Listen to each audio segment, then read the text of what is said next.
I do also want to talk about what was one of my favorite parts of this episode, which were all the pilot callbacks. We knew going into this episode that there were going to be a lot of parallels between the season 8 premiere and the season 1 pilot, and we see them from literally the beginning of the episode to the end of them. So I want to run through kind of the ones that we spotlighted as our favorites, and obviously want to hear from everyone else any other small ones that we missed upon more rewatches. But let's kind of start at the beginning with the Daenerys and Jon arrival back to Winterfell. We have two key beats kind of from the pilot. We have the boy climbing the tree as our callback to Bran, kind of seeing the procession from afar, and then also the little kid pushing through the crowd is very similar to Arya. Yeah. And she even has that moment she clocks it, and she's like, oh, and you also even get to see Arya watching the procession again from this new perspective. Yep. Like, she was so awed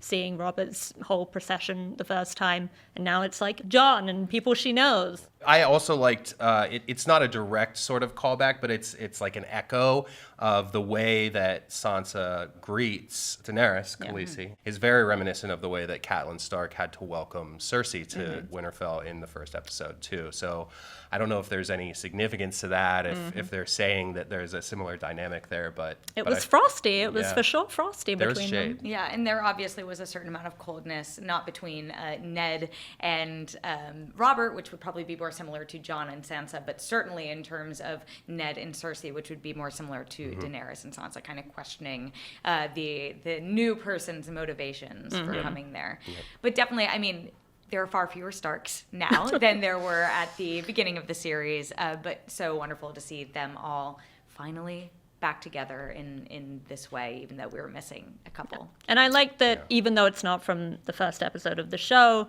Jon greets Bran by kissing him on the forehead, which is exactly how he left him when he went off to take the black while Bran was still in his coma. I thought that was a very sweet moment, even though Bran had pretty much the same reaction he had when Jon kissed him the last time, which was not much. That's true. And it's just occurring to me now, though, that also in the first episode, Ned says to Jon, the next time I'll see you, I'll tell you about your mother. And Ned is buried in the crypts, and Jon is in the crypts when he finds out about his mother. And he would have seen his father's statue in the crypt. That is beautiful and perfect. So I do, sort of speaking of that, I love the poetic kind of symmetry of the first time we hear about Lyanna is when Robert and Ned go down there in the first episode, and then of course Jon finds out about his parentage, not only near Ned, but also near his mother's statue. And that kind of has been where a lot of the key conversations around Lyanna have dribbled out over the years. Have been down there near her visual representation of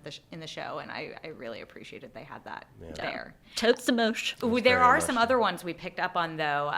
The Jon and Arya not only reunion but their needle convo. I know that was a highlight for both of you. Yes. I don't know. It was a little patronizing. Jon was like, "Have you ever had to use it?" And it's like, "Well, you haven't seen her in 10 years. You thought she was dead." She's probably had to use the sword. How do you think she's here? You thought it was patronizing? I thought it was just naive, which is very Jon. He still got that image of her as a little kid. True. Like, she's been frozen in his mind, probably like Bran has for so many years, and now it's like, oh God. The big callback that kind of like digs that knife in at the very end of the episode is when Jaime finally makes it to Winterfell and he walks in and Bran's just sitting there in his wheelchair staring at him, which like, Bran is probably my favorite character, just weirdly. I know it's a weird choice, but I really love Bran. I think he's so compelling. He's like the most fantasy character of all of this, except for maybe Daenerys. But yeah, the depiction of him this season where he's just like this blank slate, I'm not completely loving, but I did find it almost comical when he showed up. But of course, for Jaime, like this callback, if it goes without saying, is to when Jaime said the things we do for love. That's the end of him, of the premiere with him pushing Bran out the tower, and how shocking for him. This boy he probably has not thought about since the immediate aftermath of that. I was sitting next to you, Terry, actually, during the premiere, and when that scene came on, I just hear Terry whispering in the theater, "Say it to him, say it." And I was like, he didn't say it. And I was like, afterwards, I was like, "What did you want him to say?" And he's like, "The things we do for love." I was like, "Yeah, that would have been good." Come on, Bran's not that cool anymore. No. He can't have a comeback. Yeah, just like under your breath, you're like, "Say it." I'm like blushing a little bit right now. Sorry. No, I remember that I blocked it out because I was so sad that it didn't happen. But like Bran, he did the chaos as a ladder line. Yeah. He's like had all these moments, and I really, I just wanted him to say the things we do for love. Yep. Because that to me, like, especially from reading the first book and that first episode or something like the most iconic and like weighty words to say about such a horrible action, and that kind of just motivates the whole series. It It's been a nice little button at the end. Yeah, maybe. There's still time, guys. There are Right. 5 more episodes.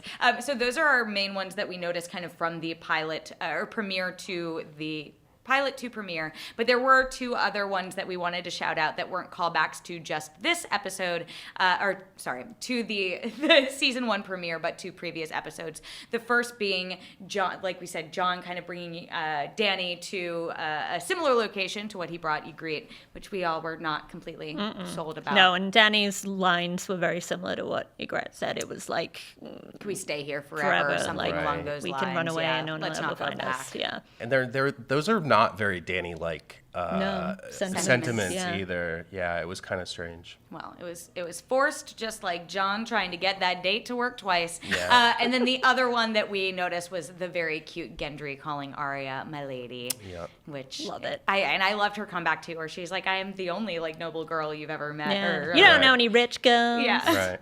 It's true. I just It's a lot of loved the two snark in them. this episode. I was here for it. Yeah, I was definitely here for it. Stark in- snark. Stark snark, the best kind. In or out of character, all here for it. So those were the ones that we noticed that really jumped out to us. Obviously, if you spotted more, we want to hear them. The more subtle, the better, because I think that's kind of the joy. I'm sure once we get a chance to rewatch this a couple of times, we'll see so much more that we missed. So we want to hear from you.